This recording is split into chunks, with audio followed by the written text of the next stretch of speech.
Okay, so now we are at the sleuthing part that is going to be rather easy now. Answering the question, why does Mark suddenly stop using his keyword at this point? It's the last time he uses immediately until Mark 4:14:43, and the answer I submit to you is pretty obvious, but we're going to set it up, and I'm going to go slowly through these chapters and just consider it, okay? It's really shocking to me that he would do this.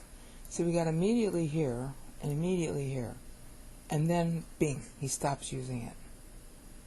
Okay, in other words, as soon as you enter, straight away, and straight away you'll get the donkey. Now the donkey was used to make the triumphal entry into Jerusalem the last week that the Lord would be alive.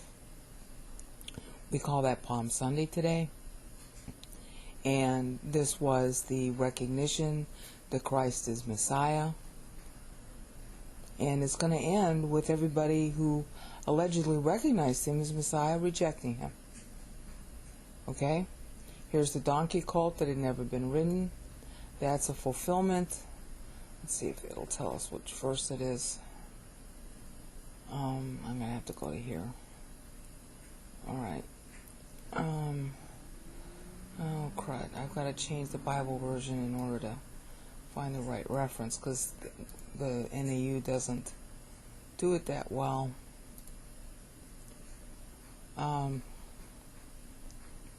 Alright. It's not showing what's the prophecy about the colt. Where's the prophecy about the colt? I can't remember what verse that's in. Oh, bloody. Let's see.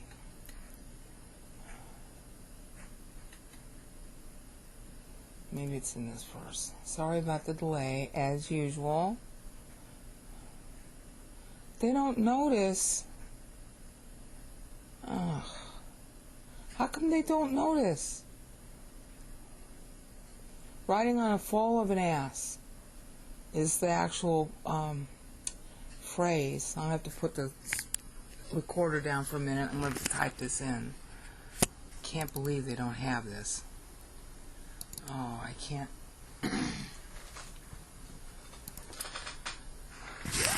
Hopefully you can hear me. I've got to find the prophecy, because their brains went out and they don't recognize it. There we go. Here we go. This is the prophecy that's in view in Mark 11:2 and 3. You see that? Zechariah 9:9. Apparently the brains went out in the TSK database. They didn't pick that up. Okay? That's the prophecy that the Lord is referencing. Okay, so now we go back. Oops. We come back here. And we're back looking at why Mark suddenly stops using the word immediately. This is the last time he's going to use it.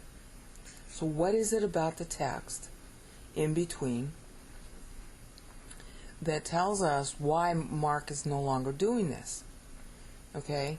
First of all, of course, here's the fulfillment of Zechariah 9:9. We should have alerted everybody, okay? They brought the coat, Hosanna to the highest again, you know. You know this. I'm not going to spend a whole lot of time. But we're going to stop here because this is their key answer. And you're going to have to stay with me on this, because we won't see this issue come up again until Mark 13. So when you start here, this is a bookend. He's going to start here and it's going to close in Mark 13:29. And he's going to use the keyword Angus, which is the other Rapture keyword, in Mark 13, and you're going to see why he does that when we get there. Okay, here's the parable, here's the fig tree thing. He sees the fig tree, He looks for something on it, and it doesn't have any fruit.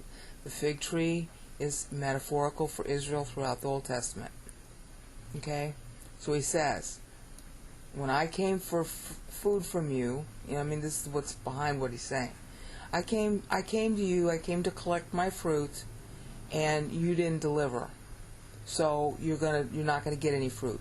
Israel will be destroyed. That's the point of this. That's the whole point of this. He's not doing it to be mean to a tree. Alright? So then they come to Jerusalem. He enters the temple. This the second time he does it. Okay, he did it at the beginning of his ministry also in the Gospel of John. You'll see that. So he had done this more than once. That confused me for a long time. Just because you see an event repeated doesn't mean it only happened once. You have to look at the context before and afterwards to see if maybe it's another iteration of the same kind of thing. Alright? And he knows, of course, he's going to get himself into trouble. And he says again, robber's den. In other words, he did it at the beginning of his ministry. He now knows he's going to his death. And so he's like, what the heck? I'm going to close with a bang. And this is what he reminds them of. Okay? And so, of course, they're seeking to destroy him again. And because of that, they leave the city. Now, they don't leave the city. This is the Lord and the disciples. They don't leave the city because they're afraid. It was their custom. They went out to Bethpage. They were going, where Mary and Lazarus were. Okay? They were going to friends. Okay? They come by in the morning. Bethpage wasn't that far away. There's the fig tree withered. Alright? Peter said, oh, the fig tree you cursed is withered. See, he's calling him rabbi at that point. Peter himself is having trouble believing. Okay, he obviously had believed already. We know that from the other Gospels. But see, there were times when he didn't. Because this is what you called the Lord when you didn't believe in him. You were just trying to be politically correct and call him a rabbi. Okay? And then, that's why this is so poignant. Have faith. See, Peter was having trouble with his faith at this point. And Jesus is saying, have faith. And this is really important because, see, what he knows, and he had just finished telling them, is, hi, this is my last week of life. So now he's giving them, parting lessons. Okay? Things to remember after I'm gone. Deathbed kind of speech is what everybody recognizes is more important than the speech during the rest of your life. Okay? And now they're in the temple, and he's walking, the chief priests and scribes. Now, when he's talking about this stuff, alright, what Mark is doing is he's selecting stuff from Luke, and he's selecting stuff from Matthew, just like he had done at the beginning of his gospel, and he's just bulleting. He's just making bulleted statements. He's not giving the full-fledged version. He's reminding the reader, he's tracking to both Matthew and Luke about those passages in those gospels. And he's linking up particular topics because what he's trying to do is to show why the temple's going to go down. Okay? And the first thing is the announcement that it's going to go down. That's the point about the fig tree. Alright? Here's a section on the fig tree. Hi, Israel's going to go down. Okay? Because Israel's going to go down, have faith. Remember that. In other words, once he dies, and 4 years later, the temple's going to go down. That was the timeline of judgment. Everybody knew that from the Old Testament. So remember this at that time. Okay, now they're at Jerusalem, and now what Mark picks next to append to the lesson that he's making out of a gospel everybody already knew is, by what authority do you do these things? Now think about this. Mark is writing this in 68 when the temple is already besieged by Vespasian and Titus. By what authority is the temple gonna go down? God's. And why? Because the Pharisees and the scribes, and by application Jerusalem and Israel, didn't accept that he was Messiah. Again, Christ is the temple depicts. So when Christ goes down, so does the temple.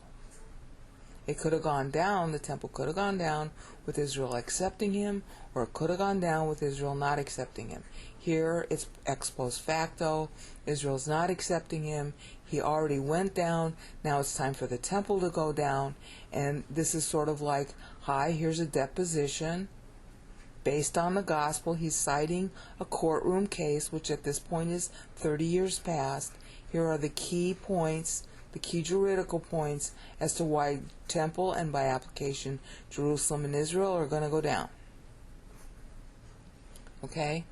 They wouldn't accept his authority, so by God's authority, the temple in Jerusalem, and by application Israel goes down into diaspora. You see that? So that's how Mark 11's theme runs. Okay? Then he's going to elaborate on that. Okay, and he's tying, you'll notice, he's tying to the parallel chapters in Matthew and Luke when he does this. Okay, and when I get to that part in the synoptics, I'll go through this in more detail about how he ties. But I just want you to see the picture as to why he is not using EUTHUS. Alright? Next analogy, again, same theme, Israel's going to go down. First it was the fig tree, now we got a second parallel metaphor of a vineyard. The guy put in a vineyard and he rented it out. The vine growers are, the Israel and specifically the teachers, the authorities. See, because it ended on, by what authority do you do these things? So he's on the theme of authority that wasn't accepted. Okay, now the authorities that he gave his message to were supposed to be growing what? A vineyard. Okay, now grapes, produce, all that, that's what we're supposed to be. That's Isaiah 53:10. We are to be the children. We are to be the produce, okay, that God plants. And they were supposed to be the husbandmen. It's a pregnant term that Paul uses in Ephesians 4:16, hafe. That's not the word that's used here, but it's the same idea. They were supposed to plant us with the word. Remember the seed parable? They were supposed to plant us with the word. We were supposed to grow in the word and become a crop of people who think like God does. And when I say we, it was supposed to be the Jews in those days. In those days, if you believed in Christ, you were a Jew. Today, if you believe in Christ, you're a Christian. Even if you call yourself a Jew, a Buddhist, or whatever. Okay? The vineyard is the world being planted with the word, and it's supposed to grow. So this is a play on the fig tree, and this is a play on the seed parable. Now, in the fig tree, it was withered. You'll notice it didn't say immediately. Okay, let's go back here. See? No one eats fruit from you again. Then they go and drive out the wrong use of the temple. And then the next day, the fig tree was withered. It doesn't say immediate. In fact, it's the next morning. So there was a delay. You get that? But the fig tree is still withered. It's dead now. There's no word immediate being used here. You see that? We saw the word immediate being used in the seed parable. Okay? And there's no immediate being used here either. See, going on a journey means God allows time. He's delegating authority. See, by what authority do you do these things? So we're ending on a theme of authority. So he picks up on the theme of authority. God delegates authority to the vine growers, the leaders of the nation, specifically the teachers. All right, and he leaves them alone. Okay, not leaves them alone like abandons them, but he's letting them stay in charge. He's not micromanaging or anything like that. Okay, now here comes the harvest time. Harvest of the Gentiles, harvest of the Jews. in order to collect. Okay? And they wanted to keep the produce for themselves. So they beat the collector. The slave was the collector. Okay? He sends another slave, and they beat him, treat him shamefully. Usually to treat shamefully, there was a specific way that they did it. They chopped off part of your beard, and then they took your backside, the back part of your cloaks and garments, and they slit it up the middle so that your buttocks would show. Okay? It was really embarrassing. Okay?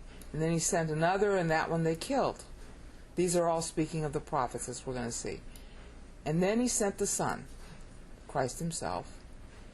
And the owner of the vineyard, God the Father, is saying, well, they'll respect my Son. You know, he's pretending that he didn't know.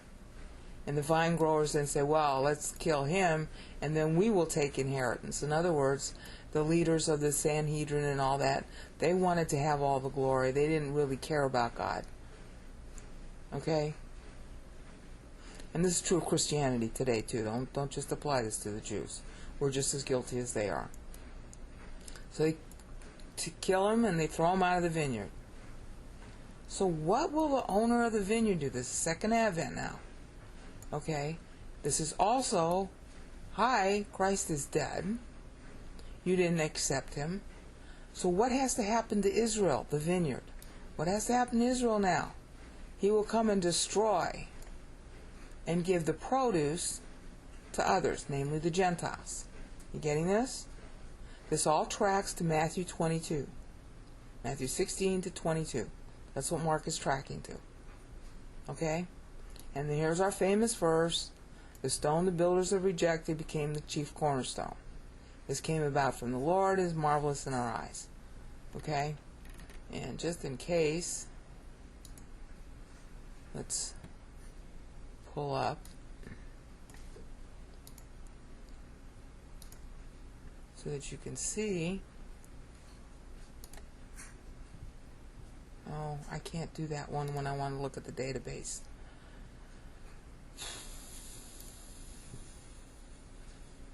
There we go.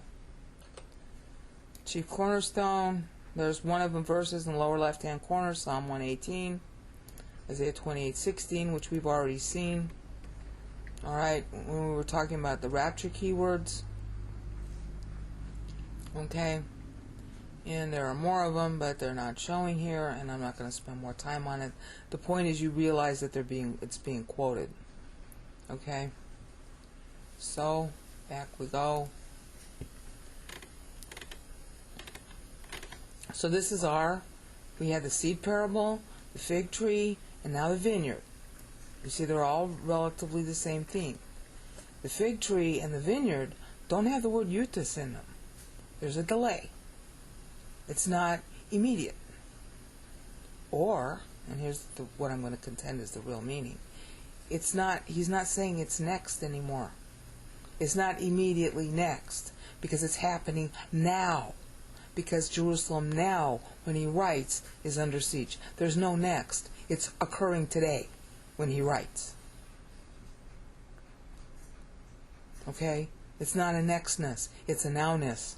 So he doesn't need to use the word EUTHUS. It isn't the next event. It is a now event. And he's now just relating the juridical cause. Okay? They don't accept his authority. Let me pull this up better. Okay? They don't accept his authority. And the authorities that were delegated didn't do their job of husbandmen. In fact, they shamefully treated everybody, including the Son. So here's the theme. What will the owner of the vineyard do? He will destroy the vine growers. Notice that there's no word EUTHUS there, because it's happening when Mark writes.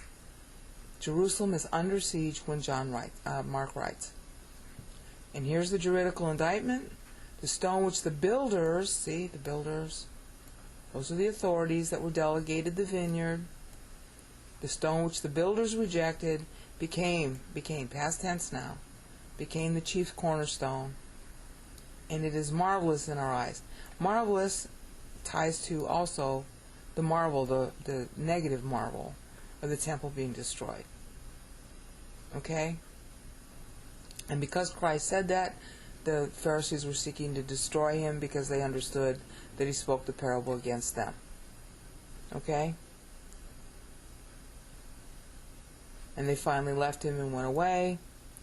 And then some of them tried to stay behind and trap him. And this is where, see, Mark is organizing things that the Lord did say during that last week, but he's organizing them in a juridical indictment order. So we had the fig tree, then we had the authority thing, okay? Then we have the vineyard thing, which is playing on fig tree and seed, okay? And then he organized this one, okay? And he probably did say it alongside it, because that makes sense, to explain it. Okay, because this is also tying into Psalm 110:1. Alright? And they understood that, and that's why they wanted to seize him. Alright? So, this thing with the poll tax, that happened during the last week, Mark lists it next, quoting especially Luke, but Luke and Matthew. Okay? Trying to get him to say something that could justify them going to Pilate and saying, well, see, he's a rabble-rouser. He's a zealot. They're trying to accuse him of being a zealot, which he wasn't. Okay? And render to Caesar what's Caesar, and to God that's God's. Okay? And then here's another test. See, this shows that they were asking him the wrong questions. They were trying to trap him. This is part of the indictment as to why Jerusalem goes down, which is happening at the time Mark writes. He's bullet listing the reasons for the destruction of Jerusalem. Here the Sadducees, see, they're to blame too. They're making wrong issue. They're raising a petty question that they should know better. And they think that their question is so smart that it can't possibly mean that there's resurrection. Okay? I mean, this is the kind of thing that people who debunk the Bible, this is what the kind of stupid things they come up with. I mean, this is incredibly dumb. Okay? Is this not why you're mistaken? You don't understand the scriptures. For when they rise, there's no such thing as marriage. Marriage is for the body down here. Okay? And then he answers them about God is the God of the living.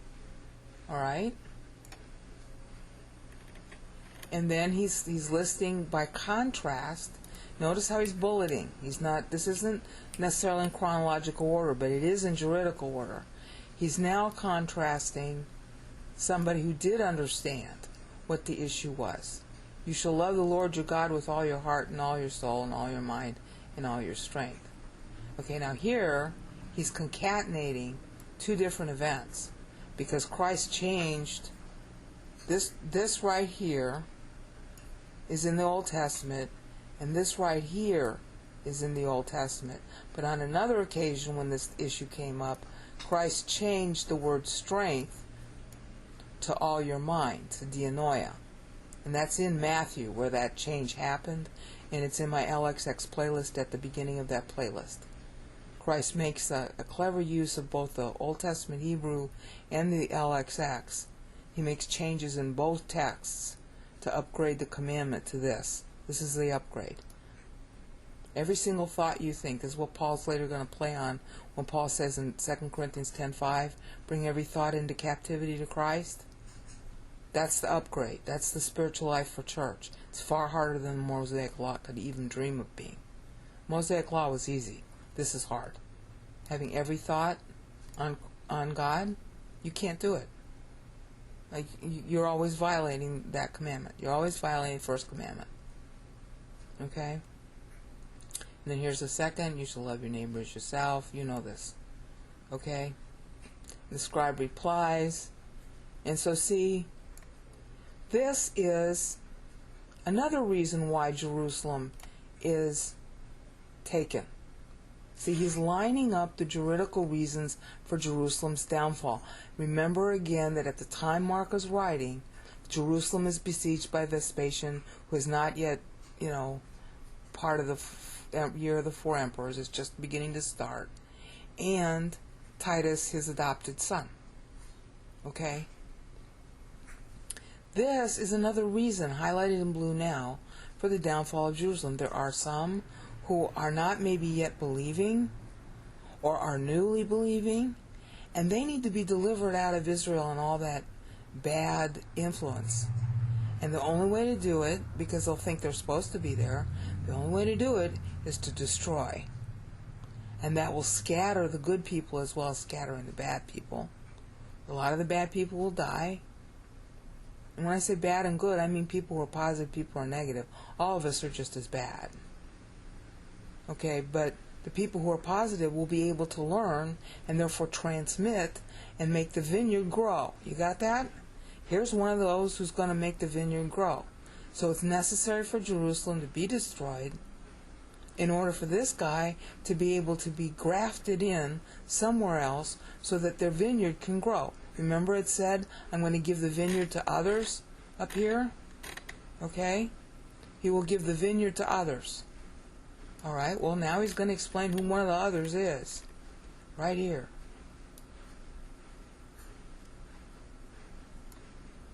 That's one of the others it's going to. And obviously that other was a Jew. Alright? I mean, everybody was Jewish who started this. I don't know where people, a lot of Jews seem to think that Christianity is something that's manufactured by Gentiles. No. It started by Jews. It's a question of whether Jesus is the Messiah or not. And a lot of Jews didn't believe he was. And those Jews are trying to claim themselves as the true Judaism. No, they're the false Judaism. Now, among Christians, there's just as many false Christians as there are false Jews, okay? Got that? Now, see, here is Psalm 110. That's the next part of the indictment. See, it's set up here. This is a lead into Psalm 110. So now he's roping back to that. And this is the next juridical point that he makes. Okay, why? Because this guy got it about the first commandment. Okay, so who is the object of the first commandment? God the Father and God the Son.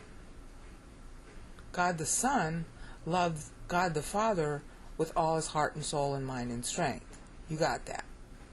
Okay, so how are we supposed to regard the one who loved God the Father with all his heart and soul and mind and strength? We're supposed to love him with every single thought. Bring every thought into captivity to Christ, 2 Corinthians 10:5. Okay? And here's the conundrum. So for all those who claim that Judaism never believed in Trinity, there you go. Here's your proof that they did. Kind of embarrassing, huh? The scribes and the Pharisees never said to him that there is no such thing as a son, that God is only one person. They said that he's not Messiah. That's in John 8. They didn't object to him talking about Father and Son and Spirit. They objected to him calling himself the Son. So they were Trinitarian. Hello. Okay, here we go. Now here's his next juridical point.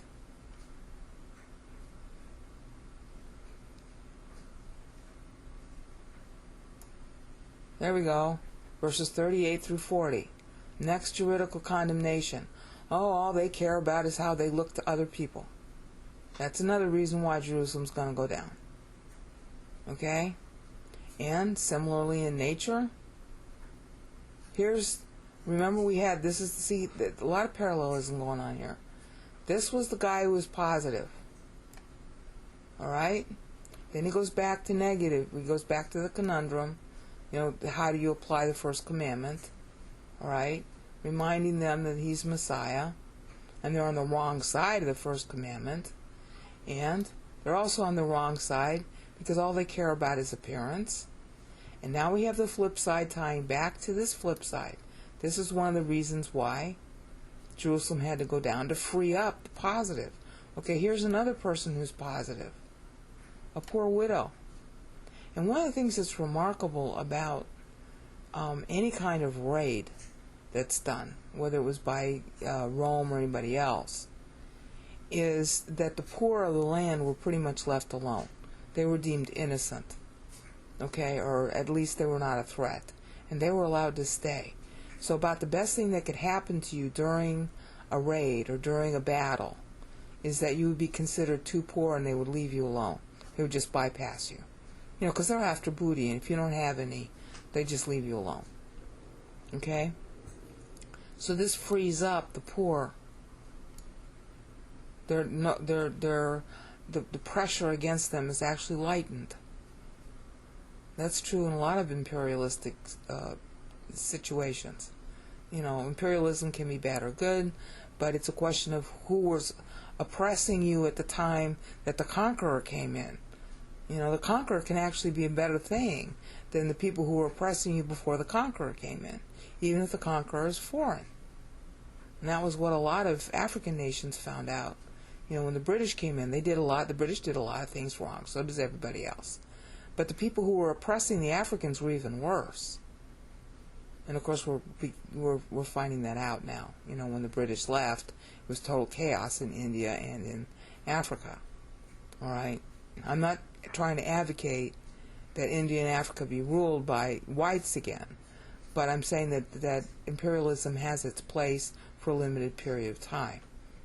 Okay, it depends on who's the oppressor at the time the imperialist comes in. And it depends on how good the imperialist is, too. A lot of times, you know, it's 6 of one, half a dozen the other. Okay, so see, the poor gets freed up by Israel falling down.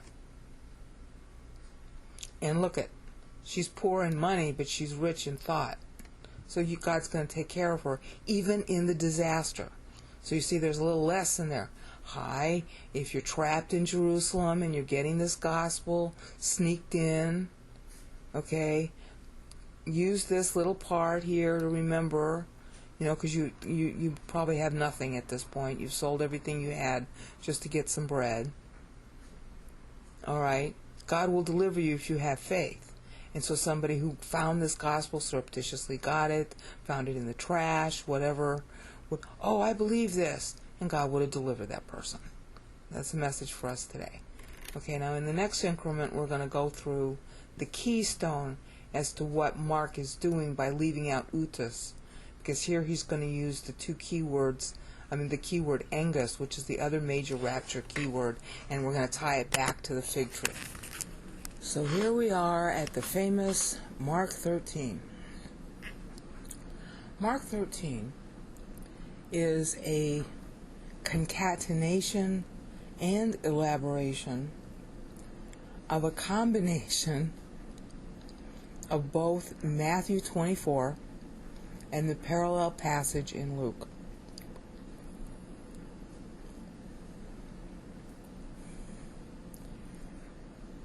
But Mark's own internal organization of this chapter, as we saw, started in 11, okay, and specifically started right here.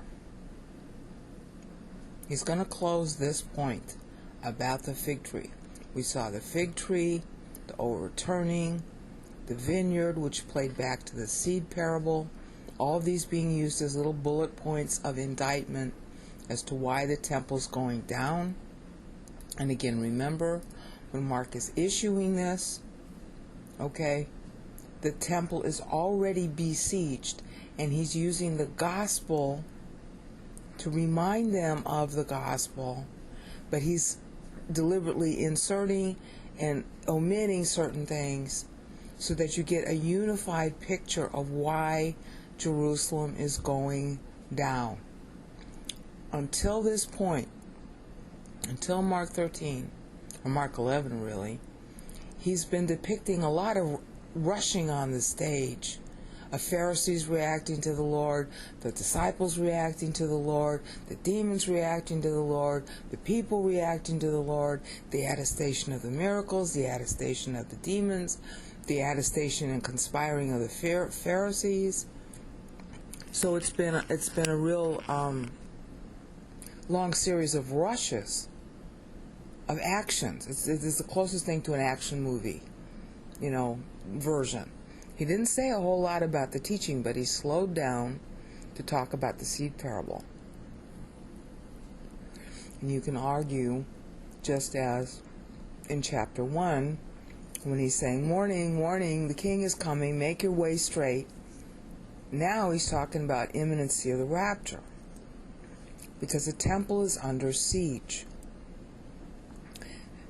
Again, Paul has just died, and Paul was the guy playing on Mary's Magnificat who set out a series of potential rapture dates in light of the Lord being rejected during the age of church. Would church mature in time? If she matured by what we call 66 AD, which is what we really call 68 AD. Okay? There's a 2-year variance that I've got to resolve in Paul's accounting, because he's using his own Anno Domini. And it's really easy to have a 2-year variance, which means it's the same year. It's just a question of which way do you round it. Mark is writing this gospel then.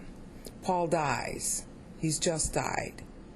And at this point, when he's just died, Christ has been dead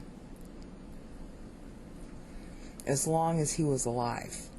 And that was one of the thought patterns. Would church mature? And what would God's timing be? Because you can't predict the day or hour, but that's not going to stop people from trying. Okay? It's a way to even try to figure out the doctrinal value of picking that time, just so that you learn something. Not necessarily that you're trying to do date setting, just to learn something. And that's what Paul was basically doing in the meter of Ephesians 1, 3-14. And I've already done the videos on that part of it, so you can go look it up in 10 and 11 GGS. Okay? So Mark is responding to that, because the Ephesians has already been out for at least 5 years, probably 10 years, because Paul says he wrote it in 56 AD. It might not have been disseminated when he wrote it, but that's when he says he wrote it. So now Mark is using that as the backdrop. And this is Matthew 24. And it starts the same way that Matthew did, see? He's building on Matthew, building a little bit on Luke too, but mostly Matthew. So now notice how he skips straight to, see that nobody misleads you, saying that I've come back. See, this has got two applications. Again, the Bible is often dual entendre, and it has two antithetical but yet united meanings. They're not contradictory. The rapture can happen at any time. The question was, and this is really kind of funny, but I've got to say it. The question was, would the rapture be secret or not? And there's a lot of junk in YouTube claiming that the rapture is supposed to be secret. There's nothing secret about the rapture. It's been advertised in the Bible since the Gospels. There's no secret about it. That the world won't see it is beside the point. It's not a secret. It's right here. And that's one of the things that Mark is selecting quotes in order to tell you. There's nothing secret about the rapture.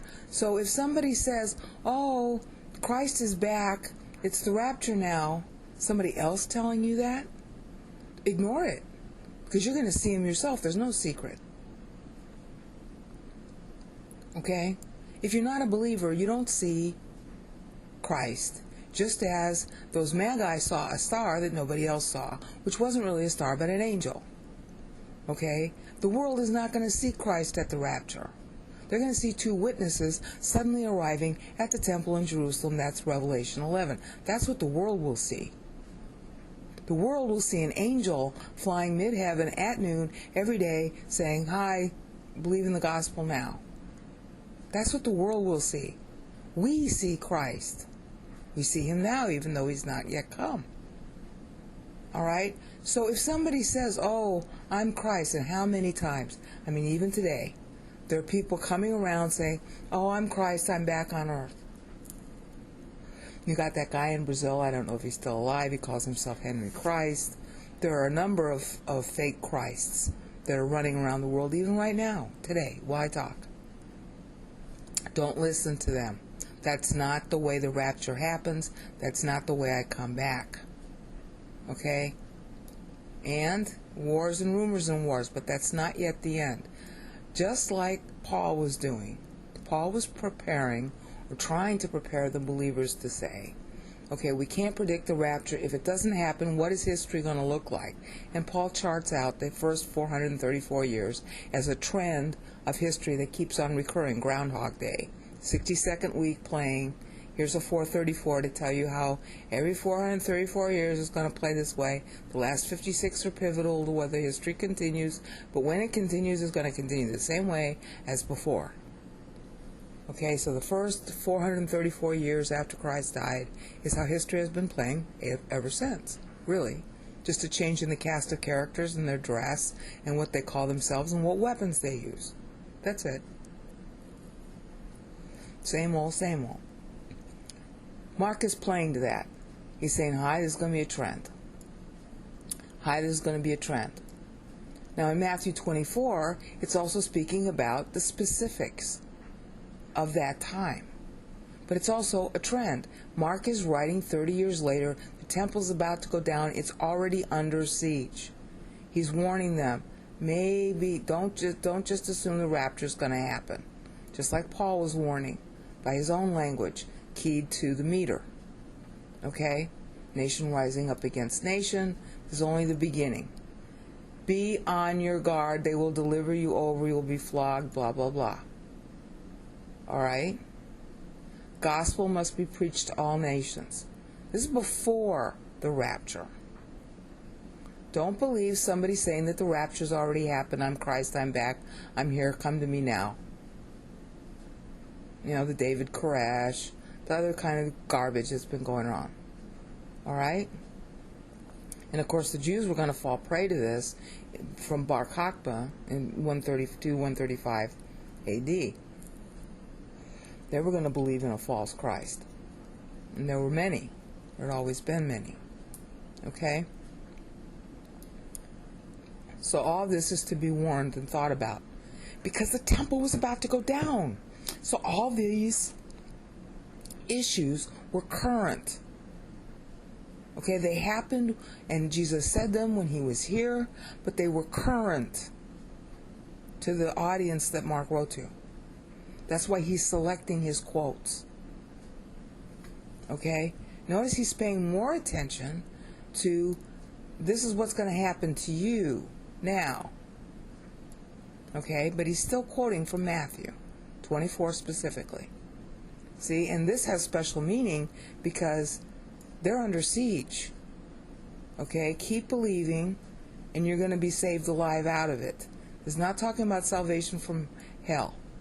Is being saved from the depredations of the Roman army. Okay? Abomination of desolation. In that time, the immediate fulfillment of it was when the temple was destroyed. When you had, the Gentiles entering into and carrying off, all the stuff.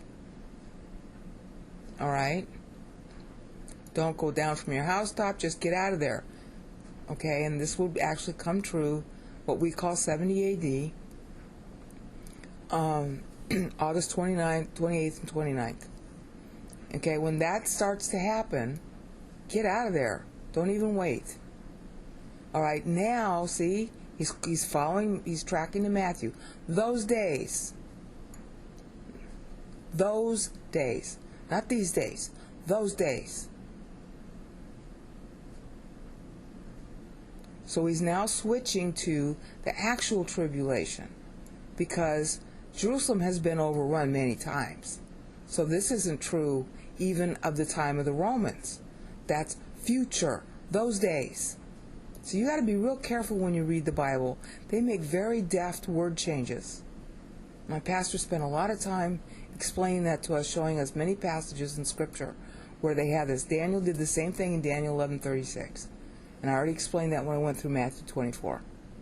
Okay? In this 3D, episode 3D. I went through Matthew 24 in episode 3D. Alright? Those days. Never will. See, this is added. So he's telling you, when the temple goes down, that's not the end. That's not necessarily the beginning of the tribulation. It's those days. Those days might end up being what kicks it off, but maybe not. See, it's got to have this as its characteristic to be the tribulation. Well, okay, but if it does happen, we're not going to be here. So this is a reminder to the people, as it were, left behind. That's the stupidest movie ever made. Totally anti-biblical. The Left Behind movie. It's totally anti-biblical. And it's sold, oh, enjoy the thrill of being left behind. That's on the cover of those books. If you read those books, or you believe in those movies, or you listen to those people, you don't have a clue about what the Bible's talking about. There's nothing to be thrilling about at all. Those books should just be left behind in the trash. Those guys wouldn't know the Bible if it bit them. They're ashamed of Christ. Honest to Pete. I finally got one of those books in a thrift shop, and I threw up so much I threw it in the trash. I couldn't stand to read it past about 5-10 pages. It was awful. There's no Bible in there. They're just trying to make money off the thrill of a tribulation. There's nothing thrilling about it. And if you live your life before Christ now, the people suffering in the tribulation then will have an easier time of it. End commercial message. Tribulation part starts here. Unless the Lord shorten, he's quoting. Okay, quoting. Okay? And then again, Zechariah 14, sun will be darkened, moon not give its light. You notice how he's slightly changing Matthew? Stars will be falling. That wasn't in Matthew. See, that's going to be picked up by John as the segue into Revelation 12 particularly. Because Revelation 11 is at the beginning of the tribulation when the two witnesses show up. And then Revelation 12 is Satan's big plan to try to kill all the Jews. Because they're going to think that they're in with God now, and they're going to try and build a temple on their own. Totally violating Ezekiel 37:38. And the Christians will help them do it. Because the Christians are misreading Ezekiel 37. Dead bones means dead believers, dead people. Dead bones are people. Okay, so that's the second Advent passage when the OT believers are resurrected. That is not now. That's not Israel being reconstituted as a nation now. Satan reconstituted Israel. Okay, and Israel was driven to be reconstituted because of all the pogroms that hit her. So we defend Israel with our breath. I'd gladly die for Israel any second. But Satan reconstituted Israel on purpose to get them to think that they are in favor. So they will rebuild the temple so he can herd all the Jews in one place and kill them. And that's Revelation 12's gambit. That's a trend of history now. It will become an actual event then. This is the second Advent, you see? This is all second Advent. Zechariah 14. On a day that is night. He will come at night, and all day it's been dark, and suddenly at night it will be bright. That's Zechariah 14. See, and now he's elaborating. Okay? He's elaborating on the second Advent right here. Still following Matthew. And now we get to the close. Remember we saw in 11:13, this was the start of our point. Okay? It ran all the way. Our opening paragraph on this topic is right here. The end of the fig tree, end of Israel. Okay? Have faith. That's the antidote. Because Peter wasn't having faith at that moment. Okay? And we come back, we're closing the paragraph now, down here. Now learn that parable that was said back in 11:13 and following. Learn the parable. Okay? The branch has already become tender, put forth its leaf. You know that what? Summer is near. We covered that in Matthew 24. He's quoting Matthew. Summer is near. What is summer? Summer is a time for harvesting. Summer is a time for war. The war occurs because of harvesting. That's when everybody wants to fight everybody else to grab what was just harvested. That's when nations went to war, in order to grab what the other guy got. Total greed. So it's time for war. And in fact, just as was predicted here, in the summer, August 28th and 29th, 70 AD, the temple went down. So he's telling them, he's using this in a special way now, quoting Matthew. Of course, Christ knew when it was going to happen. That's why he picked summer. That's why he picked a fig tree. He could have picked an olive branch. He could have picked a vineyard, because he already did those parables. Why didn't he pick that to say when? Because it's the fig tree that ripens for summer. Yeah. And Jerusalem was ripe to be taken down. And August 28th and 29th, at the end of summer, ending 70 AD. See? Near, right at the door. Within a year, year and a half, 18 months tops, from when Mark writes. And now this has special meaning. This generation will not pass away until all these things take place. The generation receiving the letter from Mark. Heaven and earth will pass away, and that's how they're going to feel, because the temple's going down. But of that hour or day, no one knows, not even the angels in heaven. Now he's switching to the rapture. Why? Because he's just told them when the temple's going to go down. So what everybody was expecting, partly because of Paul's timeline, but even without Paul's timeline, okay, they knew that the 40 years was up after Christ died. Okay, you had these 33, and then 33 years later was your first timeline, reimbursing the 33 years he was alive. Both Paul and Mary, and I'm not sure I understand completely why yet, but both Paul and Mary say time began anew. Their meter says time began anew at Christ's birth. And I have to work that out. Why are they doing that? They're starting an entirely new timeline at Christ's birth. And we call that Anno Domini today. All right, why are they doing that? Okay, but they are. So they're reimbursing the 33 years that he was alive and rejected. The first timeline for the temple to go down could have been 66. His age 66, we'll say. Instead of saying 66 AD, we'll say his age 66, because that's how they're accounting it in their meter. All right? So that was the first time. Okay, 3 years after 66 is 70. Temple was supposed to go down mid-year. If it was the tribulation to start on the Daniel timeline, then three years into the tribulation is when the temple goes down. But what if the temple going down trips off the tribulation? That was the possibility that Mary was considering, and so was Paul in their meter. And so Mark is talking to that now. All right, right at the door. Generation, heaven and earth, but that day or hour no one knows. This is definitely talking about the rapture. He's talking back to Acts 1. Now Christ had said this, and he said it before Acts 1, but everybody that Mark is writing to has Acts 1, and is going to be reminded of both sections in this phrase. And then he adds all this. Now Christ did say those things, but Mark is inserting. Okay? Notice how here he's talking back to the vineyard. See, man going away on a journey.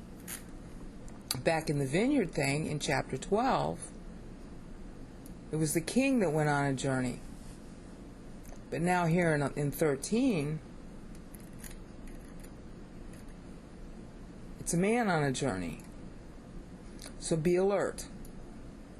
Okay? This will be a catchphrase that John will pick up on in Revelation. John will play on all this in Revelation. He will play on this whole idea of alert. Alert. Be alert. That's one of the ways that taku is used. Alert. Okay, and there's a famous phrase that's used, be on the alert so that your clothes aren't torched. There was an ancient Roman practice where you had a bunch of guards and they all had the watch, and if you fell asleep on the watch and the inspection, the guy in charge of inspection was walking by, he would torch you while you slept in your clothes. He would torch your clothes, and you would wake up that way, and you hopefully woke up. Otherwise, you burned to death. My pastor spent a lot of time explaining how that worked. Okay, that's what this is all about here. Be alert. Okay, and he's also playing back to Gethsemane, which happens next. All right. So you see, right here, we've closed the paragraph on the fig tree. And right here is where Mark uses the other keyword. Okay? Near, Angus. Near, Angus. Right at the door. Only it has special meaning now, because right at the door of Jerusalem are Vespasian and Titus. See how clever this is?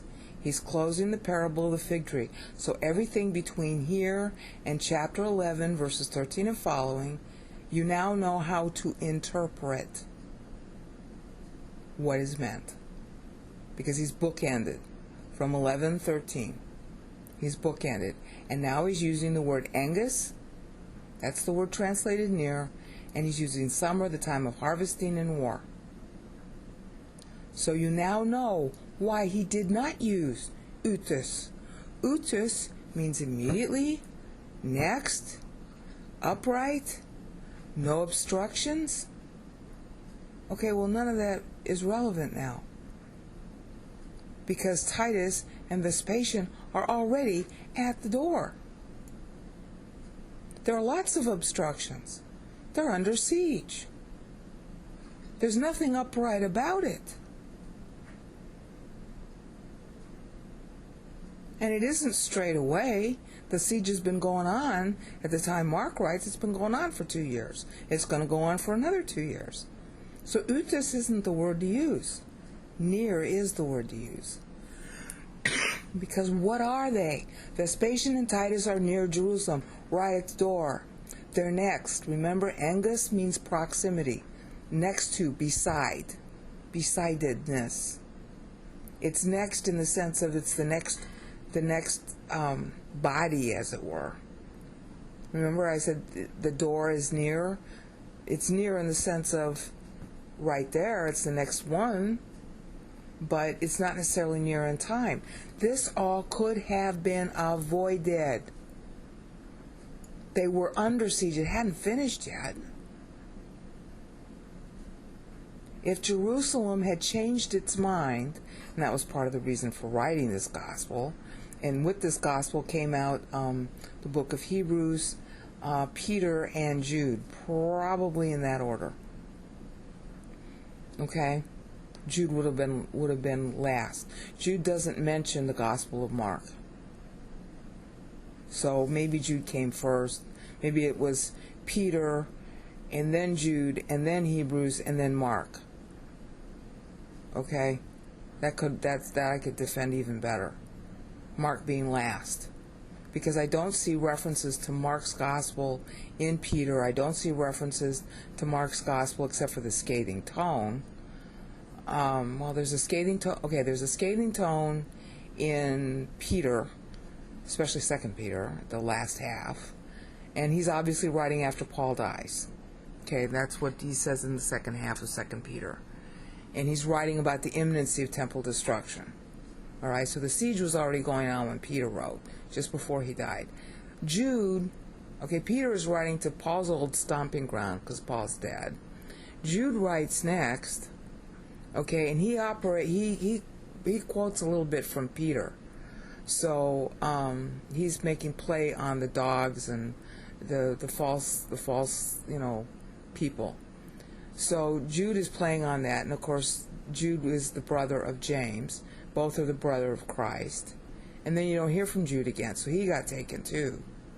And then Mark had been with Paul, and so I guess Mark had been with Paul. Paul died, Timothy's released. Mark then goes to Peter. Peter dies. And then Mark goes maybe to Jude somehow. And Jude is in the diaspora. He's not in Jerusalem. He writes his letter, and then something happens to him. And then, I'm not sure. It could be that Mark wrote the epistle to the Hebrews, but if I had to pick somebody we know, I'd pick Luke. But I'm not sure that it is Luke. All right? We don't hear about Luke either. So I'm not sure what happened to Luke. And I don't trust the church fathers. They like to spew gossip and lie against the gospel. So as far as I'm concerned, they're not trustworthy about anything. Okay? Yeah, they're only worth using for the way that they wrote in Greek. Everything else about them you take with a grain of salt. And maybe when they quote scripture, that's kind of useful, but that's about it. But this thing, Mark's probably last, because Jude's not referencing Mark. He is referencing Peter. So you could argue that it was Paul dies, the first step. Second step, Peter writes to Paul's old stomping ground. Then Peter dies. Third step, Jude gets it. Jude writes, and obviously he intended to write more, but then there's nothing else. Okay, and then Mark had been released with Timothy. That's Hebrews 13:23. All right, Timothy had been released. So, Mark would have been a candidate for writing the book of Hebrews. Okay, or was it Luke? I don't know. Okay, so those two, because I don't see any quotes from the book of Hebrews in Peter, and I don't see any quotes from the book of Hebrews in Jude. So they probably came out earlier. The scathing tone of the book of Hebrews mimics the scathing tone of Peter, the scathing tone of Jude, and then Mark's gospel is scathing. So, did Mark write the book of Hebrews? Maybe, I don't know. I'm not sure. I'd have to examine the style. Okay? But for sure you know that he's writing this because Jerusalem's about to be destroyed, and he's laying out the indictment, and he's warning them. And by the way, it hasn't yet happened. There's no EUTHUS here. It's near now. He's using Engus. Warning, the wartime is here. You can change your mind still. And there were 2 more years left on the clock, 1.5. At the time he writes, the year of the 4 emperors was either just beginning or it hadn't begun yet. It was just about to begin. Because Paul died. So this is more poignant than ever. And alert. Get out. So, that's why EUTHUS isn't used. It's not straight. There are obstructions. And you can obstruct it further by believing, and maybe the temple doesn't have to be destroyed. Okay? At least not at that moment. I mean, just because it's a 40-year schedule doesn't mean that schedule has to take place. It's not a promise, it's a policy. Policies can be obviated and new policies take place. God has a policy if you do thing A, He has another policy if you change your mind and do thing B. Okay, well, you want the temple to stay up? Believe now. So what if it's still church? The temple can be there. I mean, it was going to be destroyed anyway, but maybe not now. See, because the temple was supposed to be up 50 years after Christ died. And the last 7 years was supposed to be the tribulation. So that could have been the schedule. So the temple could have remained up. So it's not EUTHUS, but it is Engus, which he repeats here, quoting actually Matthew at this point. Okay? You see why he switches? You see why he doesn't use EUTHUS? So again, you cannot say that the use of EUTHUS is just, oh, well, you know, it's just, it's just a common idiom of Mark's day saying next. No. It's a very pregnant usage with a long history in the Old Testament. Pay attention to how he uses it. And he's made alert, alert, alert, alert. This is his meaning, alert. Now using Engus, because that's more appropriate to use under the circumstances of Jerusalem being under siege, right at the door, literally, as he writes. So be alert. It could have been stopped. It could have been prolonged. The time of the Gentiles was on, but the time of the Gentiles was supposed to be on. After Christ died, that was when the time of the Gentiles was supposed to begin. 50 years, and then the last 7, and then the millennium. That was the schedule. Okay, well, the old schedule still could have been followed. So it's not EUTHUS. It's Angus. Next. Next. Okay, but which next? The rapture? The destruction of the temple? Prolongation of the temple so the Gentiles can be harvested in summer during wartime? Which next? Well, there were 3 potentials at that point. See how deft the wording is? When Christ spoke this, it was still possible that he would have been accepted. When Mark writes, he had been rejected. Okay, but there were still Jews in Jerusalem. They could believe. Church could have still matured. The rapture could have still happened. The rapture was at the door too. Or it would be delayed because there were more people growing and the temple could stay up longer. I mean, you know, you're Christian, you're saved. The law doesn't really apply anymore, but the temple still reminds you of Christ. Why not go? Romans 13, remember? You observe however you observe. Whatever makes you learn God best. That's why, you know, all the denominations have a right to exist. And they all pretend that they're the most right, more right than everybody else. Yeah, well, they either are or they aren't. And anybody telling you he's more right isn't. I mean, if you have to tell somebody how right you are, then you're not. Here's what's right at the door. Okay, I think I've beaten that point to death. Now we come to the rest of this that also doesn't use EUTHUS. Why? Because this is Passion Week. Nothing about all of this. See, it goes all the way to here, to verse 42. The word EUTHUS is not used. The word Angus is not used. The word taku is not used. And neither are its other derivatives like takas and gizo. And gizo means to approach, to become nearer and nearer. None of that's here. Why? Because it's Passion Week.